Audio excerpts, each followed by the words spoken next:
Senhoras e senhores acadêmicos, senhoras e senhores, amigos que nos acompanham pela internet, damos continuidade hoje à série dos seminários Brasil-Brasis, hoje tratando do tema cidadania e pessoas com deficiência. Estarão conosco aqui Tereza Costa Amaral e Lia Crespo, que nos darão depoimentos importantíssimos sobre essa relação tão delicada e tão importante e tão relevante, sobretudo nos momentos vividos na nossa contemporaneidade. A palavra vai inicialmente para Tereza Costa Amaral, que é mestre em comunicação com a tese Deficiência e Democracia, participou da criação e foi a primeira coordenadora da CORD, Coordenadoria Nacional para a Integração da Pessoa Portadora de Deficiência, órgão federal de planejamento e coordenação das políticas públicas voltadas para as pessoas com deficiência, e é atualmente secretária nacional de promoção dos direitos da pessoa com deficiência. Tereza foi uma das autoras do projeto da Lei Federal 7.853/89, que trata dos direitos das pessoas com deficiência, considerada a mais inclusiva das Américas. Ela vem trabalhando com a proposta de uma abordagem social para a questão das pessoas com deficiência, tendo participação ativa em seu movimento por cidadania. Há 15 anos, criou e é superintendente do IBDD, Instituto Brasileiro dos Direitos da Pessoa com Deficiência, que é referência no setor no país e parceira de organizações mundiais, como a Choca, pioneira no apoio aos empreendedores sociais, e a Vina, dedicada ao desenvolvimento sustentável da América Latina. Eu tenho a impressão, Tereza, que eu errei no nome, né? É a Soca. É a Soca ou a Choca? Ah, bom, porque está com SH aqui, né? Tereza, a palavra está com você. Estamos esperando com ansiedade. Obrigada pela apresentação. Eu, antes de tudo, quero dizer da minha emoção estar aqui. Meu pai foi acadêmico, Odílio Costa Filho. E é uma grande emoção estar falando aqui na casa dele, para vocês, né? E falando de um tema que é meu, né? Um tema que não faz parte da vida da academia, mas que é tão bom a gente poder estar aqui falando de cidadania, numa casa que é de todos os brasileiros, né? Então, assim, é uma grande alegria, uma grande emoção para mim estar aqui hoje.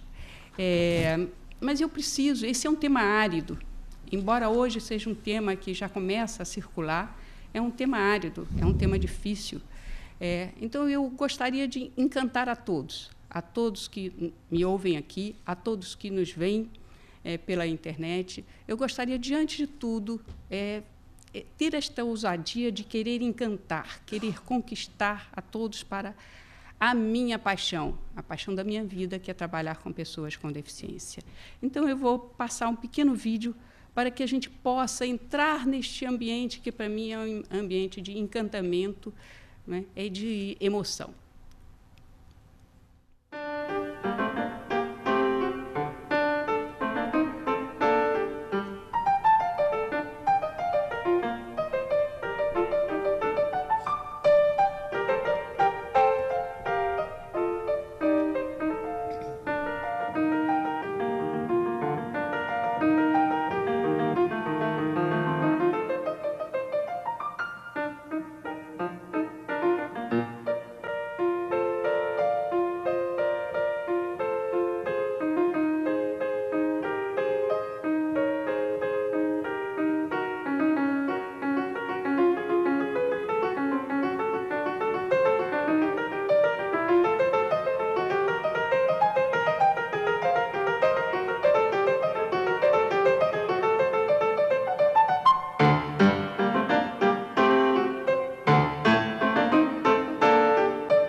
O IBDD nasceu da convicção de que é possível ter a ousadia de fazer diferente, de que é possível ser solidário e reconhecer as incontáveis possibilidades de exercitar a igualdade.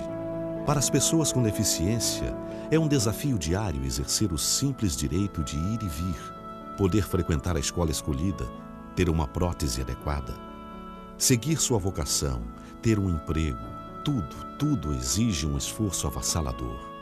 As dificuldades que as marcam são infinitamente suavizadas quando a mão da fraternidade, a sabedoria do conhecimento e a força da coragem passam por suas vidas. O IBDD procura interferir nesse destino, construir cidadania, lutar pelo fim da exclusão e celebrar o sonho de justiça social. Sua estrutura é composta por vários núcleos. O Núcleo de Defesa de Direitos é especializado na legislação e na defesa de direitos da pessoa com deficiência, atuando através de ações individuais e coletivas. A Gerência de Mercado de Trabalho oferece desde a formação profissional até a inserção no mercado. Além dos cursos técnicos, oferece também o Programa de Preparação para o Trabalho, que visa preparar o indivíduo para o convívio profissional. Para as empresas, o IBDD oferece uma consultoria completa, que engloba sensibilização do ambiente empresarial, propostas de adequação arquitetônica e assessoria no recrutamento de mão de obra. Oferece também serviços de terceirização de mão de obra e acompanhamento modelar de seus profissionais na empresa. Aposte na lição de vida que as pessoas com deficiência nos dão a cada dia. Invista em responsabilidade social e no IBDD.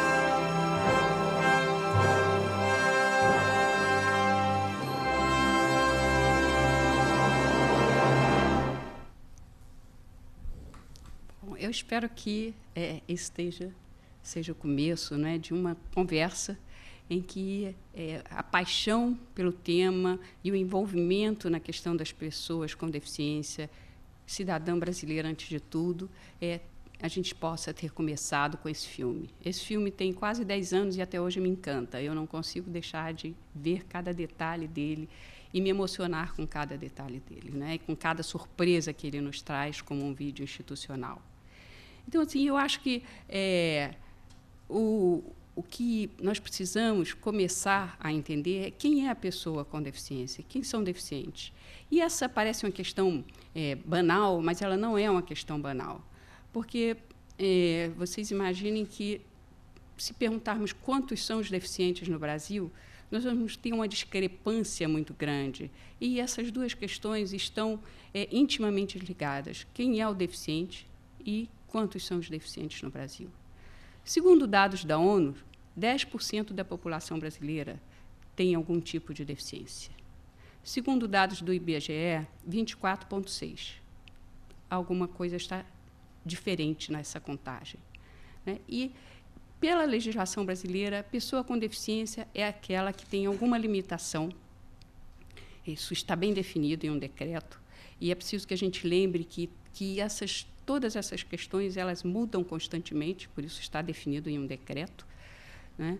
Mas pessoa com deficiência é aquela que tem alguma limitação locomotora ou física, visual, auditiva, intelectual, né? Essas definições elas são muito precisas, mas elas têm alguns aspectos que são interessantes de notar aqui. Por exemplo, uma pessoa só é considerada deficiente visual se ela tem problemas de visão nos dois olhos. Se ela tiver em um só, ela não é uma deficiente, porque o outro olho consegue fazer a função dos dois, consegue fazer o campo visual dos dois. Mesma questão no deficiente auditivo. Então, essas nuances todas fazem com que a gente precise entender quem é a pessoa com deficiência e para poder ter toda essa visão de cidadania. Essas pessoas com deficiências, no entanto, foram contadas pelo IBGE em sua última amostra, de 2010, como 24,6. Como explicar essa discrepância? E, mais ainda, o que me espanta, e eu sou uma pessoa extremamente calma, mas extremamente revoltada também. Eu não entendo como a sociedade brasileira e os estudiosos do Brasil não perceberam o absurdo que é se dizer que 1/4 da população brasileira é deficiente. É evidente que não é. É evidente que tem um problema nessa conta. Eu não ousaria dizer um erro, mas um problema. E o problema talvez esteja na forma como foi feita a amostra. Por exemplo, eu costumo dizer que se chegarmos no interior do Piauí, minha terra, e perguntarmos a uma senhora que tem catarata. Eu fiz uma vez um projeto, quando trabalhei no governo federal, em que um ônibus percorreu o sul do Piauí. Havia ônibus em diversos estados brasileiros, e grande parte das cidadezinhas não havia médico, então grande parte da população estava com catarata, e foi milagrosamente curada da cegueira naquele momento que o ônibus passou. Então, pessoas com catarata, pessoas que não entenderam a pergunta, porque perguntar, tem dificuldade permanente de visão? Todos nós que usamos óculos vamos dizer que temos. Se a pergunta não foi bem formulada, vamos dizer que temos. Então, talvez por aí cheguemos aos 24,6%. Mas desses 24,6%, o IBGE diz que 1/5 da população brasileira é deficiente visual. Voltamos à mesma questão. Quem é o deficiente visual? É aquele que só enxerga de um olho? É aquele que tem catarata? É aquele que tem dificuldade permanente porque usa óculos? Então, essa questão ainda nos deixa, né, esta interrogação. Quantos brasileiros têm deficiência? Quantos brasileiros têm alguma dificuldade de ver, de ouvir, né? Alguma dificuldade intelectual, alguma dificuldade física, seja de amputação, seja de lesão medular, seja de problemas nos membros superiores, nos membros inferiores. Então, esse é o panorama que nós temos de quem são as pessoas com deficiência. Mas nós estamos aqui para discutir deficiência e cidadania. E o que eu tenho a dizer sobre cidadania da pessoa com deficiência? Infelizmente, a grande maioria das pessoas com deficiência é excluída da nossa sociedade, por diversos fatores. O primeiro deles é o preconceito, né? O preconceito é algo avassalador. O preconceito vem do desconhecimento, né? Cria discriminação, afasta a pessoa com deficiência da sociedade totalmente. Né? Até aquele movimento que muitas mães fazem de superproteger o seu filho com deficiência, ele causa discriminação e ele termina sendo uma superproteção que causa exclusão, discriminação e que se origina no medo do preconceito. Então, nós precisamos entender que essa exclusão ela faz com que grande parte da população não participe da cidadania, não tenha cidadania. Para nós termos uma ideia concreta de que essa é uma questão social, é uma questão de cidadania, nós podemos pensar nessa, né, basear nosso argumento nessa simples constatação: direito à educação, acesso à educação, direito à saúde, acesso à saúde, direito ao trabalho. Todas essas são questões diuturnamente vividas pela pessoa com deficiência com muita dificuldade, com muita dificuldade. Mas eu costumo dizer sempre aos que me perguntam sobre essa questão: quando nós olhamos uma pessoa com deficiência, nós estamos olhando a pessoa ou a deficiência? Porque eu faço uma comparação bem simples. Quando eu vou à feira e eu quero comprar morangos, não me interessa se eu estou comprando 1 quilo de morango, 2, 3. O que me interessa é o sabor do morango, é a essência do morango. Então, não me interessa se a pessoa tem deficiência ou não, me interessa o ser humano que está naquela pessoa, a essência de humano que existe em cada um de nós. E é essa essência de humano que precisa ser preservada.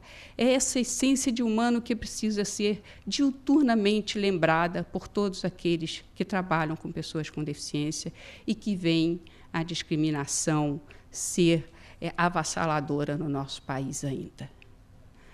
Então, tem assim algumas questões assim que são falar aqui na academia, por exemplo, sobre como a frase que tem no nosso vídeo, né? Uma frase do Padre Antônio Vieira: não vou me conformar, vou continuar protestando.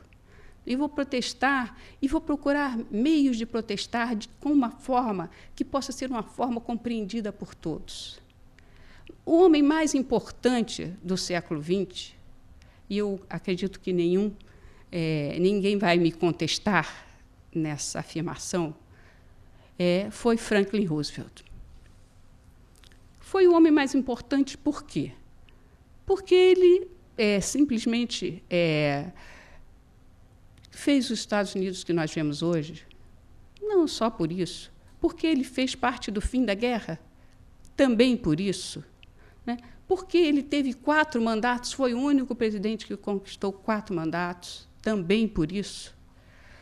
Porque era um homem respeitado em todo o mundo, também por isso. Mas imaginem só, ele era deficiente, cadeirante, desde antes da sua primeira eleição, e isso nunca foi contado. Nunca foi contado pelo preconceito. Ele sempre teve medo do preconceito, que podia tirar dele os votos e o poder de contribuir para um mundo melhor. E essa era a grande vocação política dele. Então, o homem mais poderoso do século XX, politicamente, com a influência que ele teve, era deficiente. E por que nós hoje ainda duvidamos da competência da pessoa com deficiência? Nós, até hoje, duvidamos da competência da pessoa com deficiência. Isso começou a mudar com a Guerra do Vietnã, especificamente. Claro que podemos aqui ficar horas, eu sou uma apaixonada pelo tema, eu posso ficar aqui horas falando sobre isso. Mas a Guerra do Vietnã foi um marco divisor na questão da cidadania das pessoas com deficiência no mundo. E no Brasil também, porque os Estados Unidos mudaram de tal forma e foram de tal forma envolvidos na tragédia que foi a Guerra do Vietnã e nas pessoas com deficiência que voltaram da Guerra do Vietnã, que foi preciso mudar a sociedade americana. Agora, pasmem, com tudo isso, os Estados Unidos mudou e nós não mudamos. Por que nós temos uma legislação que é considerada, por pesquisa de um Instituto Internacional, com a melhor legislação das Américas, a mais inclusiva legislação? Essa legislação ela foi feita a partir do mesmo ano da legislação americana. A lei americana sobre deficiência é de 1989. A nossa lei é de 1989. No entanto, a sociedade americana mudou e continua mudando para respeitar a lei, para seguir a lei, para cumprir a lei e para tornar o americano cada vez mais um cidadão completo, principalmente o americano que tem deficiência. Essa mudança na sociedade ela precisa acontecer, porque a sociedade se habituou a excluir o deficiente, né? Habituou a não considerar o deficiente como cidadão. Então, o preconceito e a discriminação que, né, Franklin Roosevelt, sem querer, nos mostra como exemplo público, embora ele tenha tratado essa questão de modo privado, ele deixou em seu testamento que nunca queria ser mostrado na cadeira de rodas. Tanto que o monumento a Washington, em Washington, que foi feito para ele, não tem ele em cadeira de rodas. A cadeira de rodas dele está fora do monumento e foi feita com recursos do movimento de pessoas com deficiência americano. Então, essa questão do acesso a direitos, ela foi se transformando e o Brasil tem uma legislação exemplar. Depois da lei de 89, outras leis vieram. Nós temos uma excelente lei de acessibilidade para dar acesso às pessoas com deficiências, como essa exemplar rampa que temos aqui, né? Leis que falam, por exemplo, da cota nas empresas, leis que falam da obrigação do governo, né? Mas nós não temos o exercício da cidadania. Essas leis não são respeitadas, essas leis não são cumpridas, essas leis ficam no papel. Eu vou dar rapidamente 3 casos da exclusão que vivem as pessoas com deficiência no Brasil, casos concretos de pessoas atendidas pelo IBDD e que, no entanto, não têm acesso direto à sua cidadania, a não ser através da justiça. A primeira delas, a área de saúde. Nós temos muitas ações, o IBDD, como vocês viram no filme, faz ações individuais e ações coletivas para defender direitos de deficientes. Não para defender o divórcio de uma pessoa com deficiência, defender questões que tenham a ver com a sua cidadania usurpada, né? E nós temos questões, por exemplo, antes de tudo, o direito à saúde. A questão que, na área de saúde, mais nos envolve e mais nos apaixona é o direito que a pessoa com distrofia muscular precisa ter para ter aparelhos para respiração, de apoio respiratório. Uma pessoa que tem distrofia muscular, ela precisa, a partir de determinado momento, de ter a ajuda de um aparelho de BiPAP ou similares. No entanto, esses aparelhos só são fornecidos a qualquer cidadão brasileiro pelo Sistema Único de Saúde se nós entrarmos na Justiça. E o IBDD já teve 2 pessoas com deficiência, com distrofia muscular, que morreram antes de receber o aparelho, porque a Justiça determinou e o governo foi incapaz de cumprir o que a Justiça determinou. Uma véspera de Natal, nossos advogados foram a Caxias, chamaram o delegado para ir à Secretaria de Saúde, se fosse necessário, à casa do secretário de Saúde. Ou ele entregava o respirador, ou ele era preso. Era a única solução que nós tínhamos, e nós conseguimos o respirador. Então, esses direitos básicos à saúde, vocês imaginem que o SUS só dá 3 tipos de cadeira de roda: pequeno, médio e grande. As cadeiras de rodas são as mais variáveis possíveis. Por exemplo, é preciso uma cadeira motorizada? Não é por conforto, é porque a pessoa não consegue mexer o braço. Por exemplo, uma pessoa que tem uma lesão medular precisa de um tipo de cadeira de roda. Uma pessoa que tem uma pólio precisa de outro tipo de cadeira de roda. O SUS não enxerga isso. E, pasmem, se acaba a verba de um município em abril, até janeiro do ano que vem, o município fica sem entregar a cadeira de roda. Então, essa exclusão do direito à vida da pessoa com deficiência, direito à saúde, a exclusão do acesso à educação.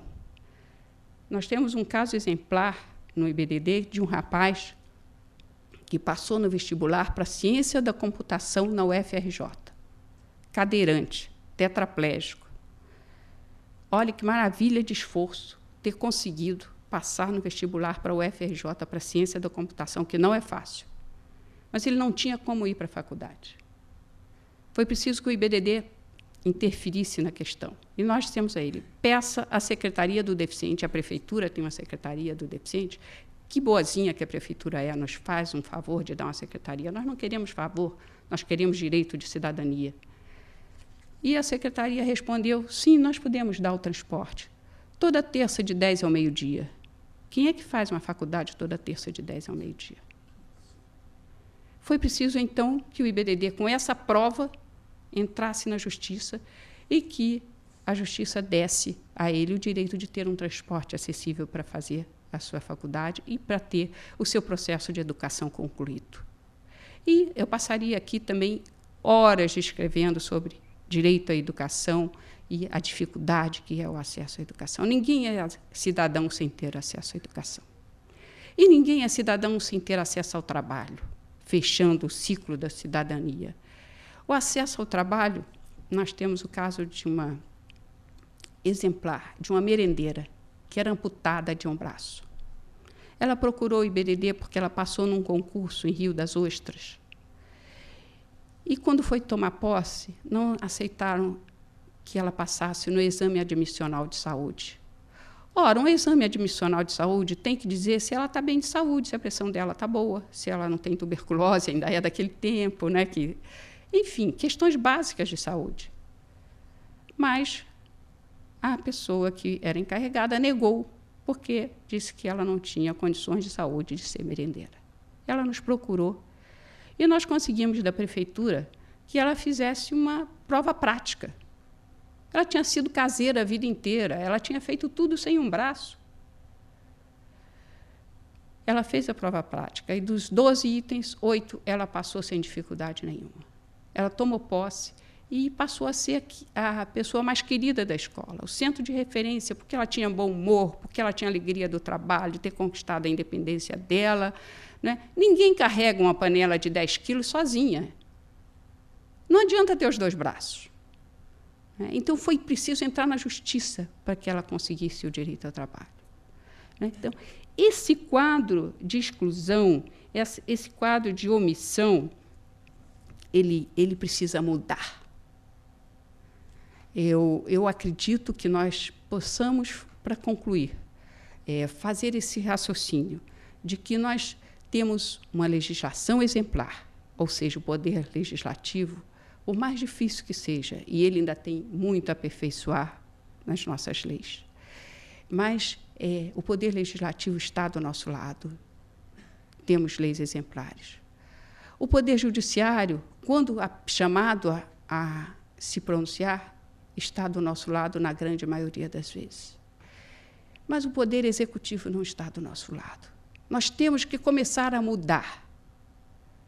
Nós aqui, aqueles que nos ouvem, nos veem na internet, precisamos, cada um de nós, nos emocionar, nos encantar e nos engajar numa causa que, se é de 10% da população, é de todos nós. Porque nenhum deficiente deixa de ter uma mãe e um pai, nenhum deficiente deixa de ter um amigo e um cuidador. Então, essa é uma questão que é de muitos. Ela fica escondida, mas ela é de muitos. Então, nós precisamos nos deixar encantar. Esta questão me encantou há 30 anos atrás. Cada um de nós precisa se deixar encantar para que a gente possa fazer com que o Estado brasileiro seja mais justo para com as pessoas com deficiência e, principalmente, que os governos, poderes executivos, tanto União, quanto Estados, quanto municípios, saiam da omissão. Eles precisam respeitar as sentenças dadas pela Justiça. Eles precisam respeitar as leis das quais eles próprios são responsáveis. É preciso que todos nós entendamos que todos nós temos que participar, cada um de nós tendo consciência de que fazemos parte de uma sociedade que precisa ser mais justa, mais compromissada com as pessoas com deficiência e, principalmente, com a cidadania das pessoas com deficiência. Obrigada. Muito obrigado, Tereza.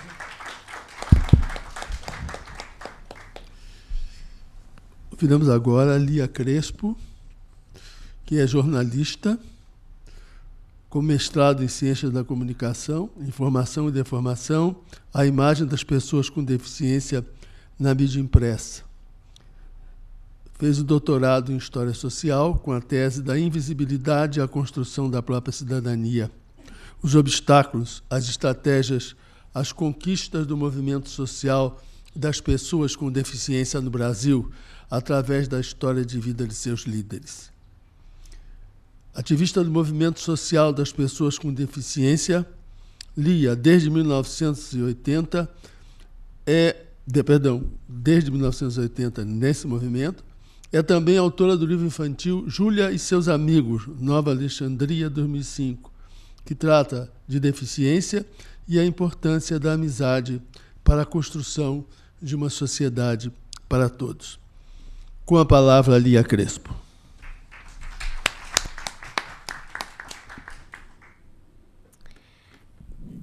Muito obrigada, doutor Domício. Tereza, é um prazer ter você aqui na mesa comigo.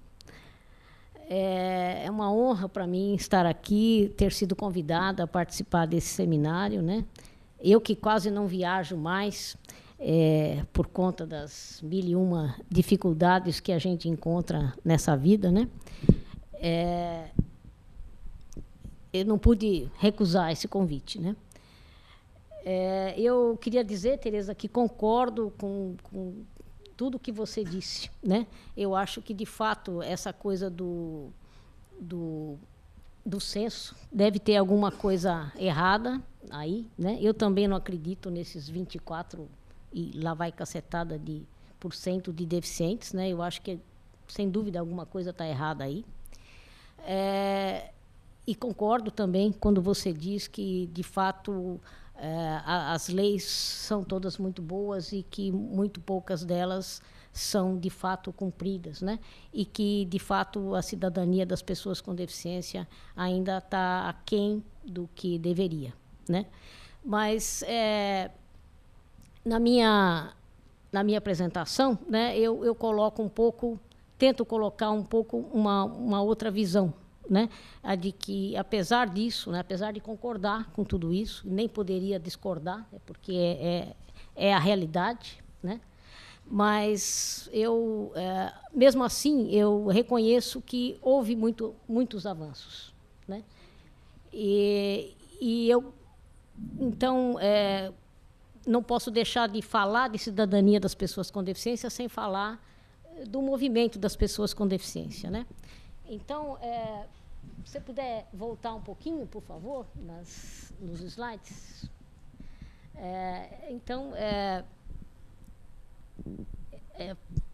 pode passar essa fotografia, uma fotografia bem emblemática, né, do movimento, aquela que está lá no começo. Então, eu acho que, de fato, nós temos uma legislação muito ampla, né, que garante, ou tenta, ou deveria garantir, né, os direitos das pessoas com deficiência, né? Só que, apesar disso, né, muitas dessas leis não são realmente cumpridas, né, como eu já disse. Mas eu acho que houve, apesar de tudo, né, uma mudança cultural, né, importante que aconteceu a partir do movimento das pessoas com deficiência, né, que começou no final dos anos 70, começo dos 80, né, quando, pela primeira vez na história, né, as pessoas com deficiência começaram a falar por si mesmas, né, porque antes quem falava pelas pessoas com deficiência eram os profissionais, eram os médicos, eram os terapeutas, eram os políticos, eram os padres, né? E as próprias pessoas com deficiência mesmo não falavam nada, ninguém perguntava nada a elas, né? E a partir do movimento foi que elas começaram a falar por si mesmas, né? O próximo, por favor. O próximo, aí são fotos das primeiras reuniões, aquela ali em cima, das primeiras reuniões do movimento, né? Tem ali algumas pessoas emblemáticas, né? Por exemplo, Sérgio Del Grande, né? Que Tereza deve conhecer, né? Era uma pessoa, uma liderança muito importante, né? E na foto de baixo tinha algumas fotos de alguns jurássicos, essa aí, são alguns jurássicos já mais velhos, né? A gente fala jurássicos, né? Nós, os que já somos dinossauros, né, nesse movimento, né? Então, ali na foto de baixo, alguns jurássicos que estiveram reunidos em 2006 num evento comemorativo dos 30 anos do Ano Internacional das Pessoas com Deficiência. Próximo, por favor. Como eu disse, né, até então as pessoas com deficiência eram invisíveis na sociedade, né, e no horizonte, então, só havia aquele grande não ali. Próximo, por favor. Essa charge, né, do Ricardo Ferraz, que é uma pessoa com deficiência que desenha charges, principalmente relativas às pessoas com deficiência, ele é muito feliz, né? E essa charge dele eu acho que é muito expressiva, né? Porque é exatamente isso, né? Diante das pessoas com deficiência, se hoje existem muitas, e existem mesmo muitas dificuldades, antes era só esse imenso não, né? Não havia outra coisa na frente das pessoas com deficiência. Próximo. Quem são as pessoas com deficiência? As pessoas com deficiência sempre existiram, né? Elas sempre existiram ao longo da história, desde a pré-história, desde que existem pessoas com deficiência, né? Não vão deixar de existir, né? As sociedades mais avançadas vão continuar tendo pessoas com deficiência, né? Essa é E o paradigma, para a gente entender um pouco como as pessoas com deficiência eram e são vistas pela sociedade, né? Alguns paradigmas nos ajudam nisso, né? Então, o paradigma da segregação, o modelo caritativo, né? As pessoas com deficiência são vítimas, são dignas de pena, sofredoras, né? Incapazes e indesejáveis, né? Elas devem viver fora da sociedade, sem condições de viver por si mesmas, né? Devem viver separadas. Então, o problema, por esse paradigma, né, o problema está na pessoa, né? É a pessoa que tem a deficiência, é a pessoa que é incapaz, é a pessoa que não consegue, é a pessoa que precisa ser curada, consertada, arrumada, né? Só para depois, então, quem sabe, participar de alguma maneira, né? Mas, por esse paradigma, mesmo assim, ela ficaria separada, né? Esse modelo ainda está ativo, né? Você vê essa foto aí, uma foto recente do Schwarzenegger aí, dando uma esmola, né, para uma pessoa com deficiência que está até numa cadeira motorizada, né? Quer dizer, não sei se ele estava pedindo esmola ou não, mas eu quero crer que não, né? Mas pelo paradigma caritativo que ainda é vigente, né? O Schwarzenegger se achou no direito de dar esmola para eles, né? Essa é uma outra charge do Ricardo, né? A pessoa foi pedir uma informação e acabou recebendo uma esmola, né? Isso já aconteceu inúmeras vezes com pessoas com deficiência, né? Comigo e com amigos, né? E agora vamos ouvir um pouco o Geraldo Sandoval, ele vai falar. É cercada de preconceitos, digamos, milenares. Eu poderia até aqui citar um pequenino exemplo de quando, há muitos anos atrás, eu tive que lutar com meu pai porque eu tinha perdido a vista recentemente e determinadas pessoas da minha família quiseram me levar para dançar pela primeira vez. E o meu pai não quis que eu fosse. Ele achava que não ficava bem, eu como cego dançando numa sala.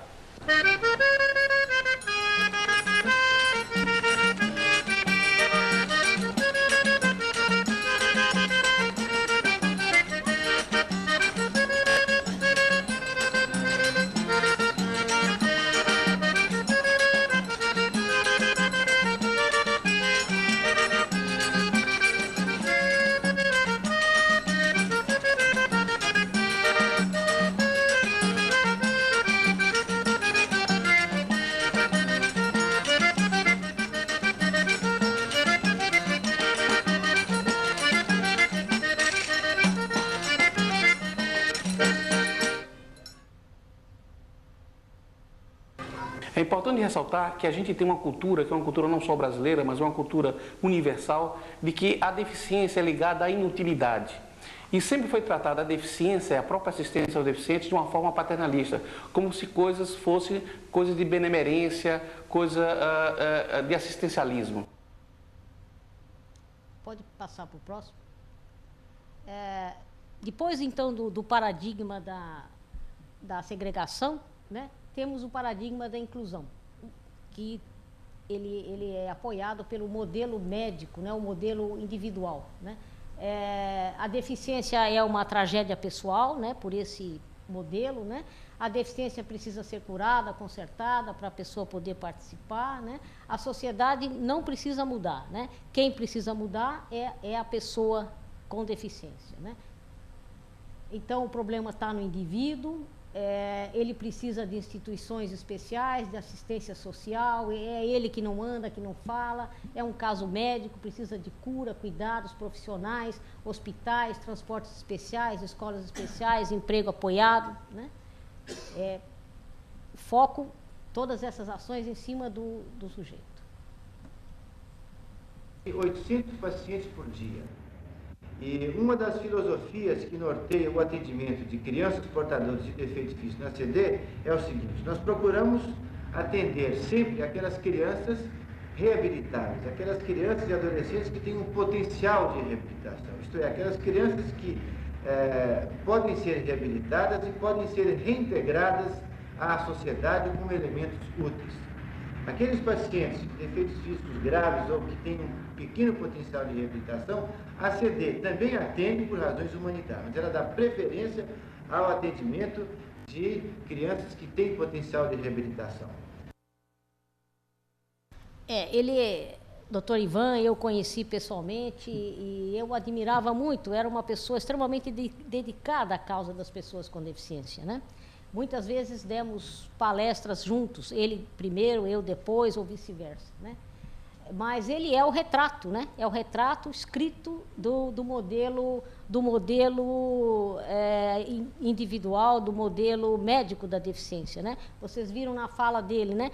Nós reabilitamos aquelas pessoas que têm potencial para serem reabilitadas, né? Só aqueles que poderão, eventualmente, depois de consertados, arrumados, poderão participar da sociedade, esses a ACD é dedicado. Os outros, a ACD também trata, mas por questões humanitárias, né? Não vai servir para nada, mas, né? Mesmo assim. Quer dizer, é uma visão, né? Do modelo médico individual da deficiência, né? Que depois veio a ser criticado, né? Pelo modelo, o próximo modelo, que é o modelo social da deficiência, pelo paradigma da inclusão, né? Esse modelo social foi proposto, né, pelas próprias pessoas com deficiência e também por teóricos, né, que também percebiam, né, o quão injusto era esse modelo que exigia, né, que as pessoas com deficiência primeiro estivessem aptas para depois participarem, né? Pelo modelo social, todas as pessoas, independentemente do grau, tipo, condição física, né? Independentemente, todas as pessoas têm direito de participar da sociedade, né? E é imediatamente, não é preciso que ela antes... E quem tem que se modificar é muito mais a sociedade do que a própria pessoa com deficiência. Para nós, deficiência é um conceito que nasce de uma situação social, né? Ou melhor, ela não é encarada como uma incapacidade localizada no organismo, no corpo do indivíduo. Pelo menos não só isso, né? O indivíduo que porta uma deficiência, ele tem uma inserção social peculiar. E é a partir desta compreensão que nós estamos propondo uma nova forma de trabalhar com a questão da deficiência. A intervenção na área de reabilitação também tem que se dar na área social. Portanto, integração social para nós não é a adaptação do indivíduo à sociedade tal como ela está.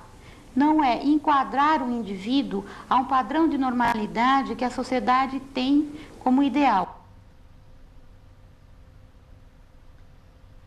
Vocês viram que aí mudou um pouco o foco, né? O problema está na sociedade que é excludente, né? E não mais na pessoa, né? E é a sociedade que tem problemas, né? Ela é que não oferece as oportunidades para as pessoas, né? Então, os prédios são inacessíveis, os serviços são inadequados, a educação inadequada, não há oportunidade para as pessoas tomarem decisões, né?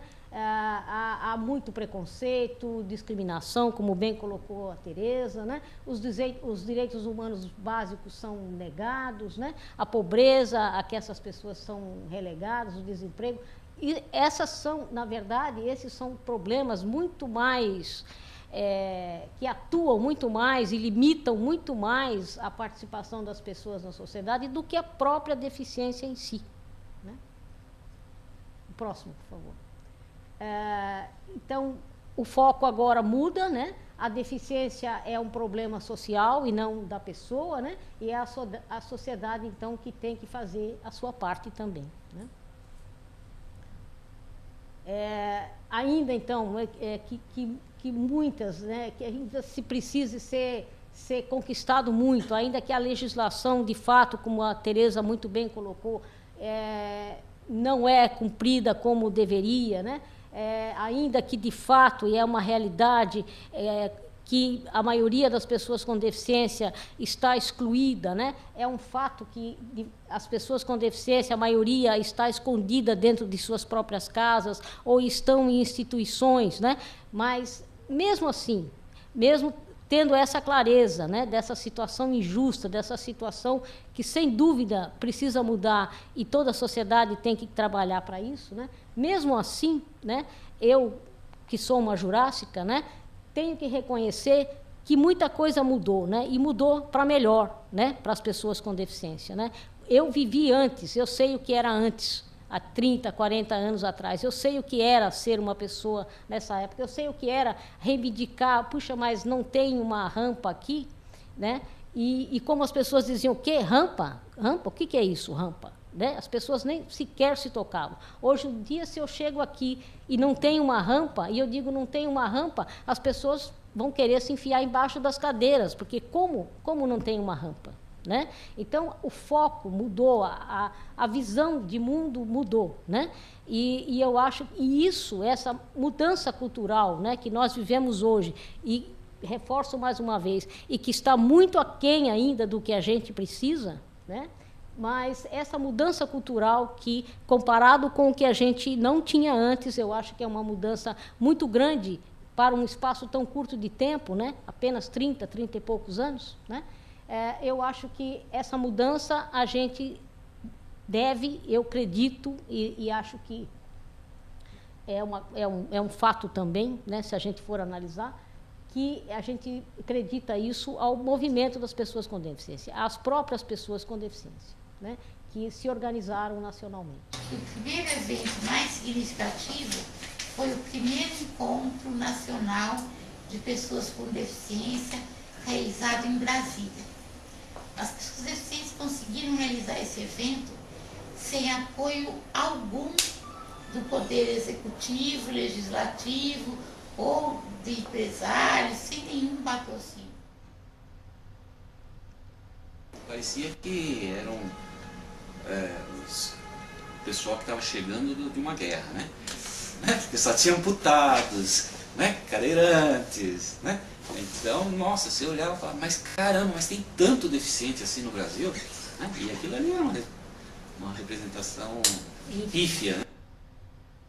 Essa é uma foto do primeiro encontro nacional de pessoas. E as coisas lá, as pessoas iam de perua, de caminhão, aquelas jardineiras fretadas, pessoal do Amazonas, por exemplo, viajou dias e dias de barco para chegar numa cidade, né? Então, nossa, a gente via coisas lá assim que se sentia pequeno, né? Se sentia menor em relação à bravura, à resistência desse pessoal, né? As pessoas vinham dos seus estados com recursos que eles conseguiam na própria cidade ou no estado e ficavam hospedados em Brasília na casa de pessoas que cediam, né, quarto, seria apoio para essas pessoas ficarem hospedadas. Então foi uma experiência interessante também para que as pessoas da comunidade da cidade de Brasília tivessem uma vivência próxima com pessoas deficientes. Esse encontro foi um encontro ousado, né, em termos de programação, porque nós queríamos discutir todos os assuntos que estavam devendo, né? Estavam devendo satisfações. E nós sabíamos que a grande maioria que iria lá era de pobres, absolutamente pessoas pobres, pessoas que, antes de pensar em reabilitação, tinha que pensar na comida que é orgulho, né, de ver, né, as pessoas realmente se levantando assim, gritando e lutando e resistindo. Essas pessoas também iriam lutar para mudar o mundo. Na verdade, a gente vivia um momento histórico, né, com a abertura política do Brasil, com a volta dos anunciados e com a mobilização da sociedade em vários setores. Então, o movimento dos negros, das mulheres, dos homossexuais, o movimento contra a carestia, eram movimentos que estavam eclodindo naquele momento, né? Aí as pessoas deficientes também estavam se organizando a partir desse clima, né, social que havia na época. Não era só pelos nossos direitos enquanto pessoas com deficiência, era enquanto cidadão. Né? Era tudo voltado contra uma resistência, contra a ditadura, naquela época não se podia se mobilizar, né? Se agrupar pessoas, tudo, então existia toda uma resistência nesse sentido e a gente era muito estimulado e inspirado até pelos movimentos culturais.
essas últimas cenas do Memorial da Inclusão, do qual eu fiz parte, faço parte ainda, ajudei a criar, né, que está lá é uma exposição e uma ação da Secretaria de Estado dos Direitos das Pessoas com Deficiência, lá de São Paulo.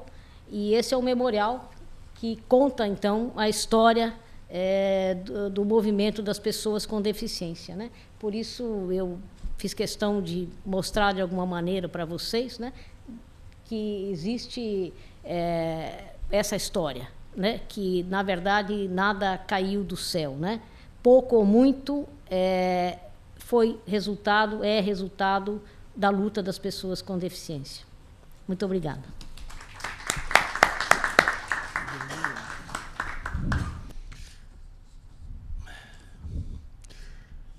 Eu diria que o Seminário Brasil Brasis traduz a preocupação da academia com variados aspectos da cultura brasileira. Mas cultura, palavra difícil, a palavra cultura, ela é traduzida em cerca de 250 conceitos. Mas o sentido que norteia o Seminário Brasil Brasis da academia é o entendimento da cultura como um conjunto e a integração dos modos de pensar, de sentir e de fazer que uma comunidade adota como solução para os problemas da vida humana associativa. Com essa visão, se entende essa abertura que a academia traz para a modernidade para a sociedade. E, no caso, o centro das nossas reflexões hoje foi cidadania. Cidadania também é uma palavra de 3 ou 4 conceituações, mas, sobretudo, ela implica direitos e deveres de cada um que integra essa sociedade, a sociedade brasileira, no nosso caso particular.